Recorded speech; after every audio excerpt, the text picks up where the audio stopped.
ಪರಶುವಿಂದ jasmine ತನಕ ನಯನಿ ಹೇಳಿದ್ದನ್ನ ಹಾಗೆ ಮಾಡಿದಾಳೆ. ಹೇಳಿದ ಸಮಯಕ್ಕೆ ಅವರನ್ನ ಮನೆಯಿಂದ ಆಚೆ ಹಾಕಿದ್ಲು. ಈಗ ನನಗೆ 3 ದಿನದ ಡೆಡ್ಲೈನ್ ಕೊಟ್ಟಿದ್ದಾಳೆ. ಅವಳ ಹಠ ಏನು, ಅವಳ ಪವರ್ ಏನಂತ 2 ಸಲ ಕಣ್ಣಾರೆ ನೋಡಿದ ಮೇಲೆ ಕೂಡ ನಾನಿನ್ನೂ ನಿರ್ಲಕ್ಷ್ಯ ಮಾಡಿದ್ರೆ ನನ್ನ ಸಮಾಧಿಗೆ ನಾನೇ ಗುಂಡಿ ತೋಡ್ದ ಹಾಗಾಗುತ್ತೆ. ನನ್ನ ಪ್ರಾಣಕ್ಕೆ ಅಪಾಯ ಇದೆ ಅಂತ ಗೊತ್ತಾದ ಮೇಲೂ ಧೈರ್ಯ ತಗೊಂಡು ಯುದ್ಧ ಮಾಡಿ ಗೆಲ್ಲಬೇಕು. ಕೈಲಾಗದೇ ಇದ್ರೆ ಮೋಸ ಮಾಡಿ ಗೆಲ್ಲಬೇಕು. ಒಟ್ಟಿನಲ್ಲಿ ಏನೋ ಒಂದು ಮಾಡಿ ನನ್ನನ್ನು ನಾನು ಕಾಪಾಡ್ಕೋಬೇಕು. ಪುರಾಣದಲ್ಲಿ ದೇವತೆಗಳಿಂದ ಹಿಡಿದು ರಾಕ್ಷಸರ ತನಕ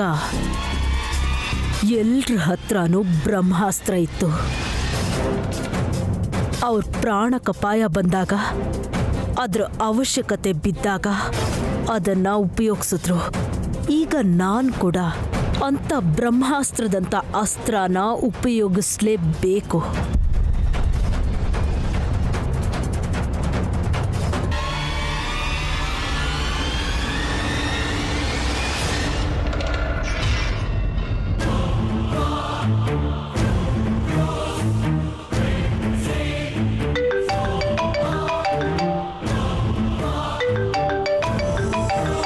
ಅಕ್ಕ,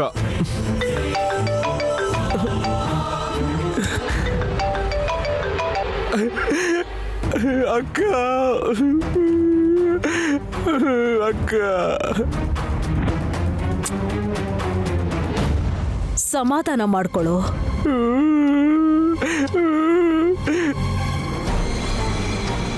ಹೇಗಿದೆಯಾ? ಏನು ಗತಿ ಇಲ್ಲದೆ ಇರೋನು ಬೀದಿಗೆ ಬಿದ್ರೆ ಹೇಗಿರ್ತಾನಕ್ಕ? ನಾನು ಕೂಡ ಹಾಗೆ ಇದ್ದೀನಿ. ಪರಶು, ಇದು ನಮಗೆ ಜಸ್ಟ್ ಗ್ರಹಣದ ಥರ ಕಣೋ. ನಾನು ಹೇಳಿದ ಪ್ಲಾನ್ ಪ್ರಕಾರ ಮಾಡಿದ್ರೆ ಗ್ರಹಣ ನಮ್ಮನ್ನ ಆವರಿಸ್ಕೊಳ್ಳೋದಲ್ಲ, ನಾವೇ ಅದನ್ನ ನುಂಗಬಹುದು. ಏನಕ್ಕ ಪ್ಲಾನು?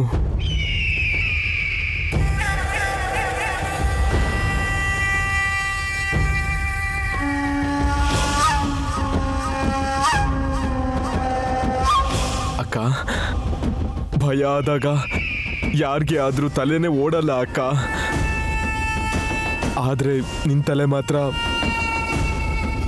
ರಾಕೆಟ್ಗಿಂತ ಫಾಸ್ಟಾಗಿ ಕೆಲಸ ಮಾಡುತ್ತಕ್ಕ. ಏ ಪರಶು, ನನ್ನ ಪ್ಲಾನು ಅಂದ್ಕೊಂಡಿದ್ದ ಪ್ರಕಾರ ನಡೆದ್ರೆ ನೀನು ಮೀಸೆ ತಿರುಗಿಸ್ಕೊಂಡು ಮತ್ತೆ ಮನೆಗೆ ಬರ್ಬೋದು. ನಾವು ಮತ್ತೆ ಈ ಮನೆಯಲ್ಲಿ ನಮ್ಮ ಸಾಮ್ರಾಜ್ಯನ ಸ್ಥಾಪಿಸ್ಬೋದು. ಅಕ್ಕ, ಅಂದ್ಕೊಂಡಂಗೆ ಆಗತ್ತೆ ಅಂತ ಡೌಟ್ ಪಡಬೇಡ. ಆಗೋಯ್ತು ಅಂತ ಫಿಕ್ಸ್ ಆಗೋ. ನೀನು ಕೂಲ್ ಡ್ರಿಂಕ್ಸ್ ಕುಡಿತಾ ಕೂಲಾಗಿರೋ. ಪ್ಲಾನ್ ಫಿನಿಶ್ ಆದ ತಕ್ಷಣ ಫ್ಲ್ಯಾಶ್ ನ್ಯೂಸ್ನ ಫ್ಲ್ಯಾಶ್ಗಿಂತ ಫಾಸ್ಟ್ ಆಗಿ ನಿನಗೆ ಹೇಳ್ತೀನಿ. ಸರಿ ಅಕ್ಕ, ಇಡ್ತೀನಿ. ಇಲ್ಲ ಅಕ್ಕ, ಬೇಗ ಬಂದ್ಬಿಡ್ತೀನಿ.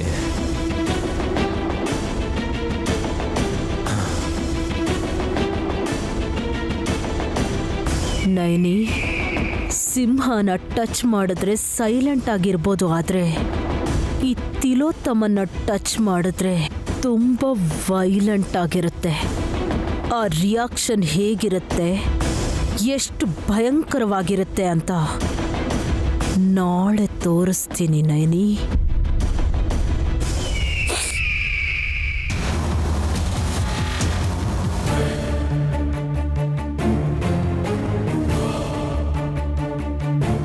ವಿಶಾಲ್, ಟೈಮ್ ಆಗ್ತಾ ಇದ್ರೂ ನೀನ್ ಇನ್ನೂ ರೆಡಿ ಆಗದೆ ಹಾಗೆ ಕೂತಿದ್ಯಲ್ಲ? ಏನ್ ಹೇಳ್ತಾ ಇದ್ದೀರಾ ಮಾಮ್? ಎಲ್ಲಿಗೆ ಹೋಗ್ಬೇಕು? ಏನ್ ಕಂದ, ಮರ್ತ್ಬಿಟ್ಯಾ ಹೇಗೆ? ನಮ್ ಕಂಪನಿಯಲ್ಲಿ 20 ವರ್ಷದಿಂದ ಡ್ರೈವರ್ ಕೆಲಸ ಮಾಡ್ತಿರೋ ರಾಮನಾಥ್ ಅವ್ರ ಮಗಳು ಮದ್ವೆ ಇವತ್ತು. ಮೊನ್ನೆ ತಾನೇ ಬಂದು ಕಾರ್ಡ್ ಕೊಟ್ಟು ಹೇಳಿ ಹೋಗಿದ್ರಲ್ಲ. ಓಹ್ ಸಾರಿ ಮಾಮ್, ಬೇರೆ ಕೆಲಸದಲ್ಲಿ ಬಿದ್ದು ಮರ್ತು ಹೋಗ್ಬಿಟ್ಟೆ. ನಾನು ನೈನಿ ಈಗಲೇ ರೆಡಿ ಆಗ್ತೀವಿ.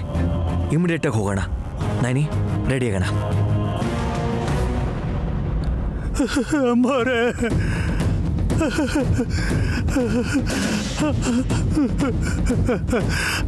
ಅಮ್ಮೋರೆ, ಇದೇನು ರಾಮನಾಥ ಯಾಕೆ ಇಲ್ಲಿಗೆ ಬಂದ?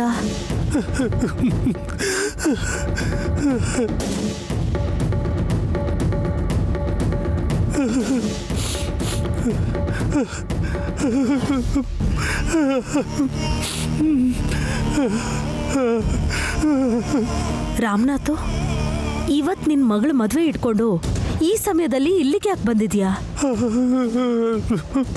ರಾಮನಾಥ್ ಅವರೇ, ಯಾಕೆ ಹಾಗಿದ್ದೀರಾ? ನಿಮ್ಮ ಮಗಳ ಮದುವೆ ಖರ್ಚಿಗೆ ಅಂತ ನಾನು ನಿಮಗೆ ದುಡ್ಡು ಕೊಟ್ಟಿದ್ನಲ್ವಾ, ಅದು ಸಾಕಾಗ್ಲಿಲ್ವಾ? ಇನ್ನೂ ಬೇಕಾ?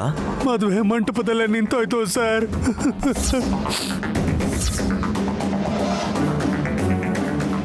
ಅಲ್ಲ, ಏನು ಹೇಳ್ತಾ ಇದ್ದೀರಾ ನೀವು? ಮದುವೆ ನಿಂತೋಯ್ತಾ? ಏನಾಯ್ತು? ಪ್ರಾಬ್ಲಮ್ ಏನು? ಅಮ್ಮೋರೆ, ಈಗ ಹೇಳ್ತಾ ಇದ್ದೀನಿ ಅಂತ ಕ್ಷಮಿಸಿ ಅಮ್ಮ. ನನ್ನ ಮಗಳ ಮದುವೆ ನಿಂತು ಹೋಗೋದಕ್ಕೆ ನೀವೇ ಕಾರಣ ಅಮ್ಮ.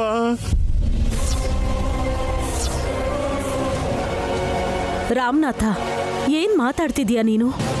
ನಿನ್ ಮಗಳ ಜೀವನ ಚೆನ್ನಾಗಿರ್ಬೇಕು ಅಂತ ಊರಲ್ಲಿರೋ 1 ಎಕರೆ ಹೊಲನ ಬರ್ಕೊಟ್ಟೆ. ಮತ್ತೆ ನನ್ ಕಾರಣದಿಂದ ನಿನ್ ಮಗಳ ಮದ್ವೆ ನಿಲ್ಲೋದು ಅಂದ್ರೆ ಏನು? ಅಮ್ಮ, ನನ್ನ ಮಗಳು ಚೆನ್ನಾಗಿರ್ಲಿ ಅಂತ ನೀವು ಕೊಟ್ಟಿದ್ದು ಹೊಲ ಮದುವೆ ಮಂಟಪದಲ್ಲಿ ಮದುವೆ ನಿಂತೋಗೋದಕ್ಕೆ ಕಾರಣ ಆಗೋಯ್ತಮ್ಮ. ರಾಮನಾಥ್ ಅವರೇ, ನೀವು ಸ್ವಲ್ಪ ಸರಿಯಾಗಿ ಹೇಳಿದ್ರೆ ನನಗೆ ಅರ್ಥ ಆಗುತ್ತೆ. ಹೊಲದ ಕಾರಣದಿಂದ ಮದುವೆ ನಿಂತೋಗ್ಬಿಡ್ತಾ? ಗಂಡಿನ ಕಡೆಯವರು ಎನ್ಕ್ವೈರಿ ಮಾಡಿಸ್ರಂತೆ ಸರ್. ಆ ಹೊಲ ಅಮ್ಮ ಅವ್ರ ಹೆಸರಲ್ಲಿ ಇಲ್ಲ ಅಂತ ಅವ್ರಿಗೆ ಗೊತ್ತಾಗೋಯ್ತು. ಹೌದು ರಾಮನಾಥ, ಅದು ನಿಜಾನೇ. ಅದರಲ್ಲಿ ಸುಳ್ಳೇನಿದೆ? ಊರಲ್ಲಿರೋ ಹೊಲದಲ್ಲಿ 1 ಎಕರೆನೂ ನನ್ನ ಹೆಸರಲ್ಲಿಲ್ಲ. ಹೊಲ ಮಾತ್ರ ಅಲ್ಲ, ಅಷ್ಟಕ್ಕೂ ನನ್ನ ಹೆಸರಲ್ಲಿ 1 ಲಕ್ಷ ರೂಪಾಯಿ ಕೂಡ ಇಲ್ಲ. ಆಸ್ತಿ ಎಲ್ಲ ನನ್ನ ಸೊಸೆ ನೈನಿ ಹೆಸರಲ್ಲಿದೆ. ಮದುವೆ ಆದ್ಮೇಲೆ ಆ ಎಕರೆ ಹೊಲನ ನನ್ನ ಸೊಸೆ ಹತ್ರ ಮಾತಾಡಿ ಕೊಡ್ಸೋಣ ಅಂತ ಇದ್ದೆ. ಅದಕ್ಕೆ ಕಾಗದದ ಮೇಲೆ 1 ಎಕರೆ ಹೊಲ ಕೊಡ್ತೀನಿ ಅಂತ ಬರೆದು ಅದ್ರ ಮೇಲೆ ನಾನು ಸೈನ್ ಹಾಕ್ಕೊಟ್ಟೆ. ಇದ್ರಲ್ಲಿ ತಪ್ಪೇನಿದೆ ರಾಮನಾಥ? ನಿಮ್ಮ ಮಾತನ್ನ ಒಂದ್ ವೇಳೆ ನಿಮ್ಮ ಸೊಸೆ ಕೇಳದೆ ಹೋದ್ರೆ, ನೀವು ಕೊಟ್ಟಿನ ಮಾತಿನ ಪ್ರಕಾರ ನಾಳೆ ಒಂದಿನ ನಿಮ್ಮ ಸೊಸೆ ಹೊಲನ ಬರ್ದ್ಕೊಡ್ಲಿಲ್ಲ ಅಂದ್ರೆ? ರಾಮನಾಥ್ ಅವರೇ, ಸ್ವಲ್ಪ ಸರಿಯಾಗಿ ಮಾತಾಡಿ. ನಮ್ಮ ಮಾಮ್ ಮಾತಂದ್ರೆ ನೈನಿಗೆ ವೇದವಾಕ್ಯ ಇದ್ದಂಗೆ. ನಮ್ಮ ಮಾಮ್ ಏನು ಹೇಳಿದ್ರು ಏನು ಅಂತ ಕೇಳದೆ ನನ್ನ ಹೆಂಡತಿ ಕೇಳ್ತಾಳೆ, ಹಾಗೆ ಪಾಲಿಸ್ತಾಳೆ. ಅಂಥದ್ರಲ್ಲಿ ನಮ್ಮ ಮಾಮ್ ಕೊಟ್ಟ ಮಾತನ್ನ ನನ್ನ ಹೆಂಡತಿ ನೈನಿ ಮಾತು ತಪ್ತಾಳ. ಮಾಮ್ ಮರ್ಯಾದೆಗೆ ಧಕ್ಕೆ ಬರೋ ಹಾಗೆ ನನ್ನ ಹೆಂಡತಿ ಪ್ರವರ್ತಿಸ್ತಾಳೆ ಅಂತ ಅದು ಹೇಗೆ ಅನ್ಕೊಂಡ್ರೆ ನೀವು ಈಗ ಅನುಮಾನ ಪಡ್ಬೋದಾ? ಇದು ನನ್ನ ಮಾತಲ್ಲ ಸರ್, ಗಂಡಿನ ಕಡೆಯವ್ರು ಆಡಿದ ಮಾತು.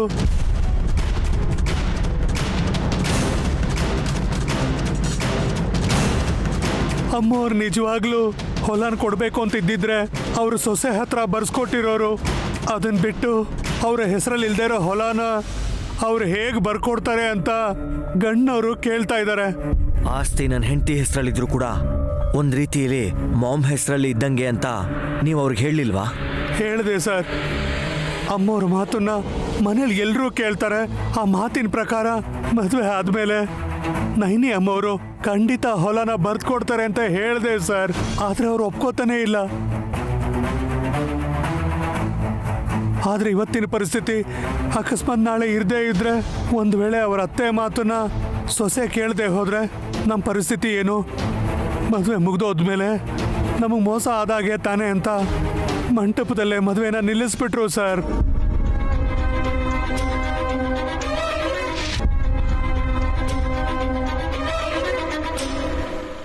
ನನ್ನನ್ನು ಕ್ಷಮಿಸು ರಾಮನಾಥ, ತಪ್ಪೆಲ್ಲ ನಂದೇ.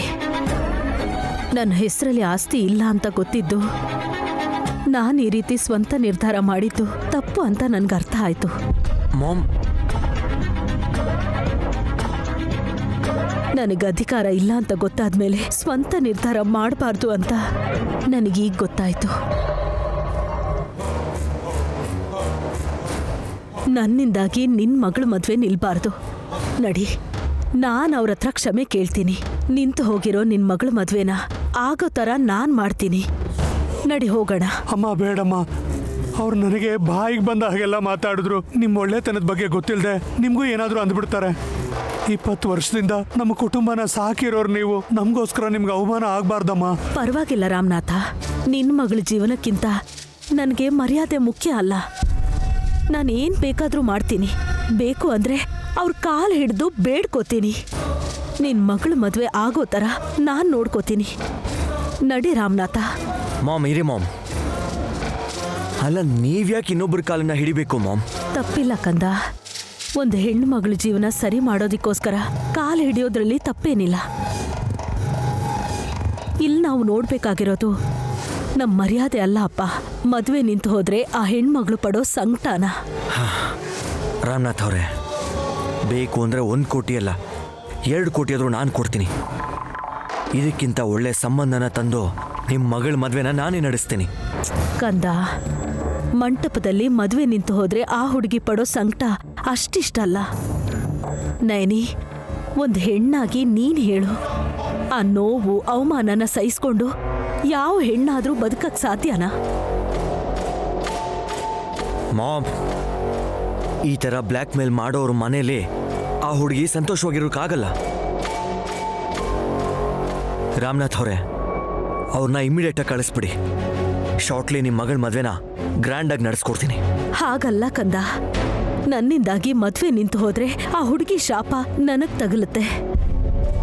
ಮಾಮ್, ನಿಮ್ಮ ಒಳ್ಳೆತನ ಅರ್ಥ ಮಾಡ್ಕೊಳ್ಳೋದಕ್ಕೆ ಆ ಮೂರ್ಖರಿಂದ ಆಗೋದಿಲ್ಲ. ಅಂಥ ಮೂರ್ಖರ ಹತ್ರ ನೀವ್ಯಾಕೆ ಮಾತಾಡಬೇಕು ಮಾಮ್? ಹೋಗಿ, ನೀವು ಸುಮ್ಮನೆ ಒಳಗೆ ಹೋಗಿ ಮಾಮ್. ನೀವು ಅನಾವಶ್ಯಕವಾಗಿ ಇಂಥ ನಿರ್ಧಾರ ಮಾಡಿ ದೊಡ್ಡ ತಪ್ಪು ಮಾಡಿಬಿಟ್ಟೆ. ರಾಮನಾಥ, ನನ್ನನ್ನು ಕ್ಷಮಿಸ್ಬಿಡು.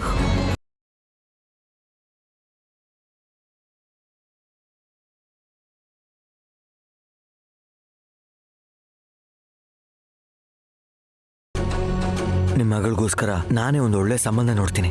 ಯೋಚನೆ ಮಾಡಬೇಡಿ. ಬರ್ತೀನಿ ಸರ್.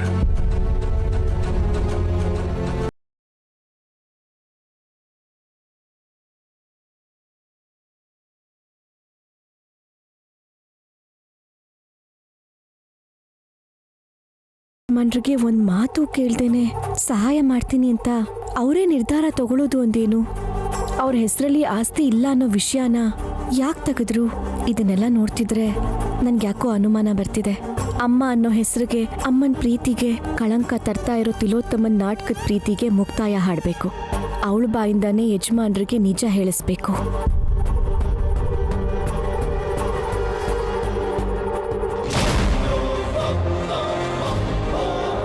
ನನಗೆ ಅವಮಾನ ಆಯಿತು ಅಂತ, ಮಾತು ತಪ್ಪದೆ ಅಂತ ವಿಶಾಲ್ಗೆ ತುಂಬ ಸಂಕಟ ಆಗಿರಬೇಕು.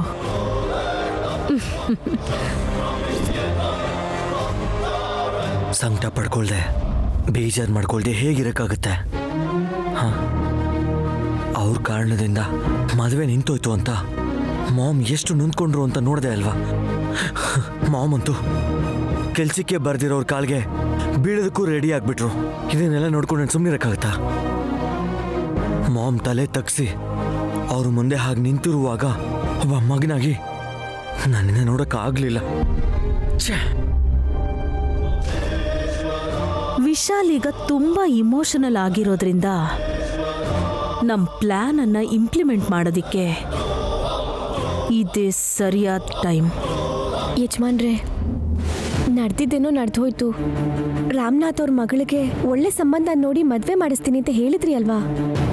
ಈಗ ಈ ವಿಷಯನ ಬಿಟ್ಬಿಡಿ ಯಜಮಾನ್ರೆ. ಆ ಹುಡುಗಿ ಲೈಫ್ ಲಾಂಗ್ ಹ್ಯಾಪಿ ಆಗಿರೋ ಥರ ಒಂದು ಒಳ್ಳೆ ಸಂಬಂಧ ನೋಡಿ ನಾನೇ ಮದುವೆ ಮಾಡಿಸ್ತೀನಿ. ಅದು ಹಾಗಿರ್ಲಿ ನಾನಿ. ಆದರೆ ನಾನು ಏನು ಮಾಡಿದ್ರು ಮಾಮ್ಗಾಗಿರೋ ಅವಮಾನನ ಮರೆಯೋಕ್ಕಾಗಲ್ಲ ಅಲ್ವಾ? ನಾನು ವಿಶಾಲ್ ಹತ್ರ ಮಾತಾಡ್ಬೇಕಾದ್ರೆ ಅಲ್ಲಿ ನಯನಿ ಇದ್ರೆ ಖಂಡಿತವಾಗ್ಲೂ ನನ್ನ ಪ್ಲ್ಯಾನನ್ನು ಹಾಳು ಮಾಡಿಬಿಡ್ತಾಳೆ. ಅವಳು ಇಲ್ಲದೆ ಇರೋದನ್ನ ನೋಡ್ಕೊಂಡು ಮಾತಾಡಬೇಕು. ತುಂಬ ಬುದ್ಧಿವಂತಿಕೆಯಿಂದ ವಿಶಾಲ್ ಹತ್ರ ಡೀಲ್ ಮಾಡಬೇಕು. ಆದರೆ ಅವಳು ಯಾವಾಗಲೂ ಅವನ ಜೊತೆಗೆ ಇರ್ತಾಳೆ. ಸೊ ಏನೋ ಒಂದು ಕಾರಣ ಹೇಳಿ ಅವಳನ್ನು ಹೊರಗೆ ಕಳಿಸ್ಬೇಕು. ನೈನಿ, ನೀನು ಹೋಗಿ ಕಾಫಿ ತಗೊಂಡು ಬರ್ತೀಯಾ? ಸರಿ ಯಜಮಾನ್ರೆ, ಈಗಲೇ ತರ್ತೀನಿ. ಹಾಂ.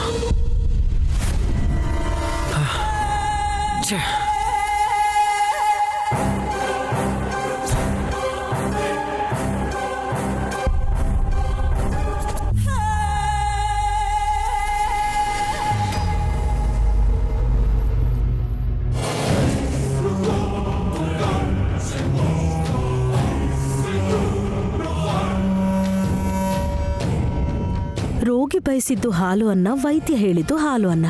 ಹಾಗೆ ನಾನ್ ಅಂದ್ಕೊಂಡ ಹಾಗೆ ನೈನಿ ತಾನಾಗ್ತಾನೆ ಹೊರಗೆ ಹೋದ್ಲು.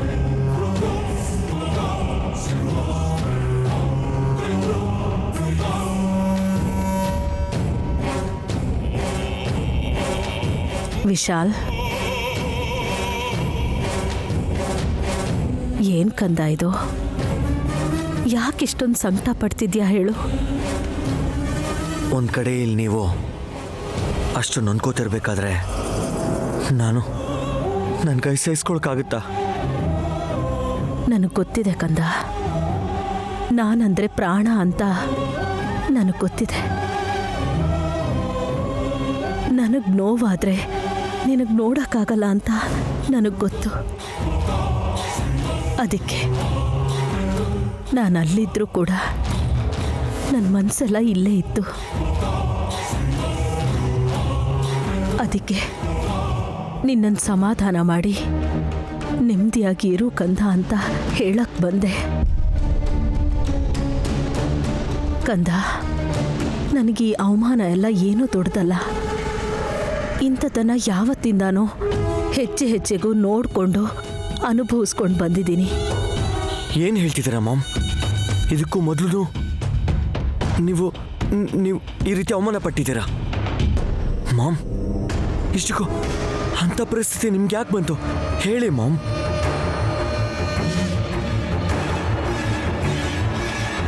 ನನಗೆ ಅಂತ ಆಸ್ತಿ ಪಾಸ್ತಿ ಇಲ್ಲದೆ ಇರೋದ್ರಿಂದ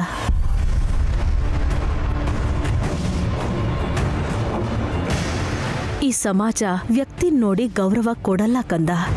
ಅವ್ರ ಜೊತೆ ಇರೋ ದುಡ್ಡಿಗೆ ಮಾತ್ರ ಗೌರವ ಸಿಗೋದು. ಎಷ್ಟು ಆಸ್ತಿ ಇದೆಯೋ ಅಷ್ಟು ಮರ್ಯಾದೆ ಸಿಗುತ್ತೆ. ನಾವೆಷ್ಟು ಒಳ್ಳೆಯವರಾದರೂ, ಎಷ್ಟು ದೊಡ್ಡವರಾದರೂ ಸರಿ, ನಮ್ಮ ಕೈಯಲ್ಲಿ ಹಣ ಇಲ್ಲ ಅಂತ ಅಂದ್ಕೋ, ನಮ್ಮ ಮರ್ಯಾದೆ ಅಧೋಗತಿ. ಕನಿಷ್ಠ ಮನುಷ್ಯರು ಅಂತಾನೂ ನೋಡಲ್ಲ. ಮನುಷ್ಯರ ಮನಸ್ಥಿತಿ ಹೇಗಿದೆ ಅಂತ ಹೇಳೋದಿಕ್ಕೆ ಒಂದು ಚಿಕ್ಕ ಉದಾಹರಣೆ ಹೇಳ್ತೀನಿ ಕಂದ. ನಾನು ಎಷ್ಟೋ ವರ್ಷಗಳಿಂದ ಮಹಿಳಾ ಮಂಡಳಿ ಅಧ್ಯಕ್ಷೆಯಾಗಿ ಇದ್ದೀನಲ್ಲ. ನನಗೆ ಈ ಮನೆ ಸೊಸೆ ಅನ್ನೋ ಸ್ಥಾನ ಬಿಟ್ಟು ಈ ಮನೆ ಮೇಲಾಗ್ಲಿ ಯಾವುದ್ರ ಮೇಲಾಗ್ಲಿ ಯಾವುದೇ ಅಧಿಕಾರ ಹಕ್ಕು ಇಲ್ಲ ಅಂತ ಅವ್ರಿಗೆ ಗೊತ್ತಾದ ತಕ್ಷಣ ಅವಳ ಹೆಸ್ರಿಗೆ ಮಾತ್ರ ಕೋಟ್ಯಾಧೀಶೆ, ಅವಳ ಹೆಸರಲ್ಲಿ 10 ರೂಪಾಯಿ ಕೂಡ ಇಲ್ಲ ಅಂತ ಎಲ್ಲರೂ ಮಾತಾಡ್ಕೊಂಡ್ರಂತೆ. ನೆಕ್ಸ್ಟ್ ಇಯರಿಂದ ನನ್ನನ್ನು ಸೇರಿಸ್ಕೋಬಾರ್ದು ಅಂತ ಡಿಸೈಡ್ ಮಾಡಿದ್ದಾರೆ. ನನಗೆಷ್ಟೊಂದು ವರ್ಷದಿಂದ ಗೊತ್ತಿರೋರೆ ನನಗೆ ಆಸ್ತಿ ಇಲ್ಲ ಅಂತ ಬಾಯಿಗೆ ಬಂದ ಹಾಗೆ ಮಾತಾಡ್ಕೊಂಡ್ರು. ಅಂಥದ್ರಲ್ಲಿ ಹೊಸೊಬ್ರು ಮಾತಾಡೋದ್ರಲ್ಲಿ, ಅವಮಾನ ಮಾಡೋದ್ರಲ್ಲಿ ವ್ಯತ್ಯಾಸ ಏನಿದೆ? ಮಾಮ್, ನಿಮ್ಗೆ ಇಷ್ಟೆಲ್ಲ ಅವಮಾನ ಆಗ್ತಿದ್ರು ಯಾಕೆ ನನಗೆ ಯಾವತ್ತೂ ಹೇಳಲಿಲ್ಲ? ಇದಕ್ಕೆ ಹೇಳಲಿಲ್ಲ ಕಂದ. ನೀನು ಹೀಗೆ ನೊಂದ್ಕೋತೀಯ ಅಂತಾನೆ ಹೇಳಲಿಲ್ಲ ಕಂದ. ನನಗೆ ಈ ಅವಮಾನಗಳು ಅಭ್ಯಾಸ ಆಗೋಗಿದೆ. ಎಷ್ಟೇ ಕಷ್ಟ ಆದರೂ ಪರವಾಗಿಲ್ಲ, ಸಹಿಸ್ಕೊಳ್ಳೋದನ್ನ ಅಭ್ಯಾಸ ಮಾಡ್ಕೊಂಡಿದ್ದೀನಿ. ಆದರೆ ಆಗಿರೋದ್ರ ಬಗ್ಗೆ ನೀನು ತುಂಬ ಯೋಚಿಸ್ಬೇಡ ಕಂದ.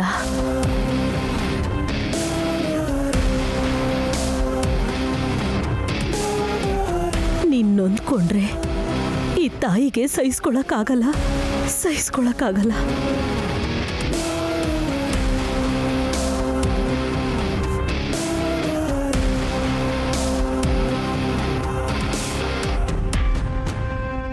ಮಾಮ್,